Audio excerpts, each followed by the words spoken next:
When it came time for the 1,200-plus page greenhouse gas emission and carbon legislation to be voted on, the Speaker of the House, Nancy Pelosi, would not let the Republicans, or even members of her own party, see the bill until minutes before the vote.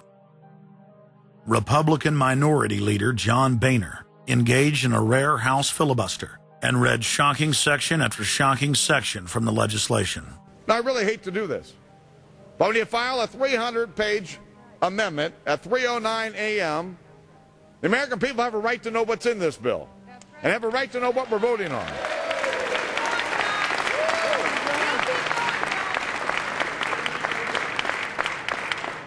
Page 48. Each building code enforcement department receiving a grant under subsection A shall impanel a code administration and enforcement team consisting of at least one full-time building code enforcement officer, a city planner, and a health planner or similar officer. I can take you to Chickasaw, Mercer County in my district. They don't have one full-time person that works for the village, all right, not one. Look at the mandate on every city, village in America right here in this bill. So that we're not only going to tell you what the codes are going to be, but we're going to tell you how many people you need to hire to enforce this. Page 41, determine any geographic area within the contiguous United States that lacks a federal power marketing agency. Because, you know, we can't move power around the country without a federal power marketing agency. We do it today, but now we have to have a new government agency to do this. All California housing standards are now going to be imposed on every American community. You don't have the right to have your own building standards in your community or in your state. Hell no, the federal government's going to tell you what they are. It quickly became clear why Pelosi and the Democratic leadership were desperate to keep the contents of the bill secret before the vote. Now, because of this underlying bill, the federal government will virtually have control over every aspect of lives for the American people. It is time to stand up and say, we get to choose. We choose liberty or we choose tyranny. It's one of the two. The underlying bill represents the tyranny and the intervention of the federal government. It's our choice.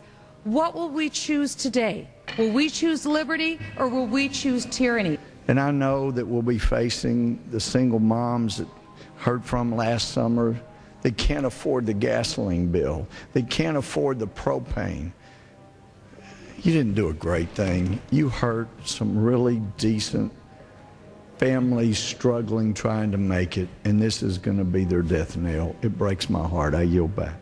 It is, of course, a carbon tax on economic activity, farming, manufacturing, real production here inside the United States.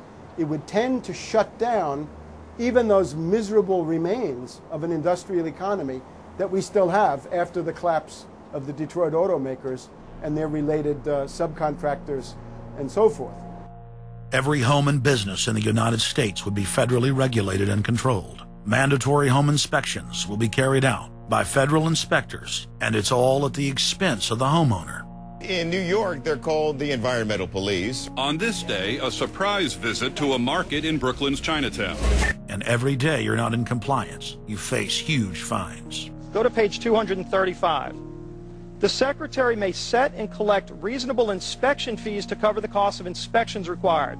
So number one, they can come in, the federal government can come in and inspect your house and send you the bill. And if they find that you're out of compliance with this new federal code, the Secretary shall assess a civil penalty for violations of this section. And then further, going to page 236, each day of unlawful occupancy shall be considered a separate violation. We're setting up a global warming Gestapo that can literally come in, and now this new term, unlawful occupancy. So now living in your home is considered unlawful under this bill. This is ludicrous. Worst of all, carbon czars in more than 35 federal agencies are given unlimited dictatorial power to tax all forms of carbon and carbon emissions. With this new power, the green mafia can take over the entire economy through selective enforcement. We know, Madam Speaker, that this national energy tax will cost the American people $2 trillion. We know that. We know this will result in a loss of 2.5 million jobs every year for the American people. We know that. We know this will result in a reduced standard of living for Americans. We know that.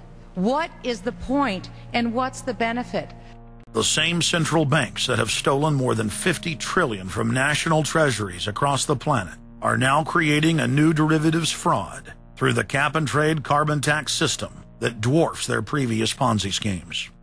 We've just watched a financial meltdown in this country, the likes of which hasn't been seen in some time. Now, if people like credit default swaps, they're really going to like the carbon swaps that are going to occur and the carbon future swaps. We spent a full day in this committee last summer talking about the manipulation of the energy futures market in oil. We're going to create, I fear, another such system that people who have an inclination to react dishonestly to systems are going to actually have a new opportunity. Is that not a problem? A select group of central banks are lobbying for the same legislation to be passed worldwide. Once the so-called green economy laws are in place, only global megacorporations and their subsidiaries will be allowed to do business. Van Jones, Barack Obama's first green job czar, has stated repeatedly on the record that the new green economy is only a cover for a complete revolution against capitalism and the total redistribution of wealth. But what Van Jones doesn't tell his sad followers is that the elite are bragging that the modern green movement was designed from its creation to destroy the middle class and transfer all wealth into the hands of a super elite. They're not doing this to uplift the poor. No, the goal is to enslave the planet and usher in a new dark age. Every nation on Earth is in the process of, or has already passed, its own set of carbon tax laws and regulations. If their plan is successful, every nation on Earth will not only pay tribute to the powerful world government, but every facet of human life will be regulated by the technocratic global planners. Under the carbon tax scheme, China, India, Mexico, and over 150 other nations are exempt from the global tax system. You see, the bankers already own and control the third world. Their final target is the middle class of the West. Once they've dismantled the economies of the United States, Europe, and Japan, they believe no one can stand in their way. In short, the New World Order is a global corporate takeover. In their global corporate state, there is no room for individuality, sovereignty, or independence. As their program begins to face more and more opposition, lawmakers and supporters of the man-made global warming hypothesis want laws to be passed, making it illegal to question their theories. Recently, the head of Greenpeace was forced to admit that the Arctic and Antarctic ice caps grow in the winter and shrink in the summer, and that this is all part of a natural process driven by the tilt of the Earth and the Sun. The cosmic radiation coming from space, the amount reaching the Earth is affected by the strength of the Sun's magnetic field. So the magnetic field of the Sun is almost like a gateway controlling the cosmic radiation reaching the Earth. The magnetic strength of the Sun is also related to the number of sunspots. So they are directly related to changes within the inner structure of the Sun. The amount of cosmic radiation reaching the lower atmosphere creates more cloud, right? And cloud forms, you need to have what are called condensation nuclei. That is, little particles around which water can change from water vapor or gas into water droplets, minute particles that are visible in the form of clouds.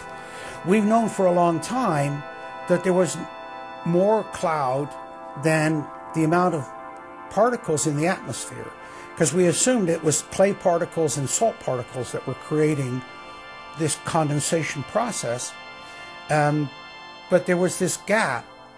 We now realize, of course, it's the cosmic radiation that's doing it. So what the cosmic radiation is doing, controlled by the magnetic field of the Sun, is it's like putting up a screen in the greenhouse and blocking out the sunlight. And of course, that then affects the temperature of the Earth. That's why there's a relationship between the sunspots and the temperature on the Earth. So we now know the mechanism, but they completely ignore that.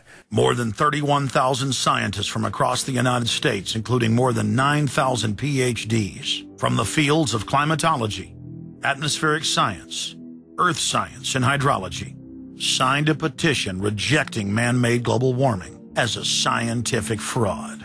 This shattered the hoax of the so-called consensus that the mainstream media had been pushing for years, that every scientist on Earth believed that man-made global warming was a fact.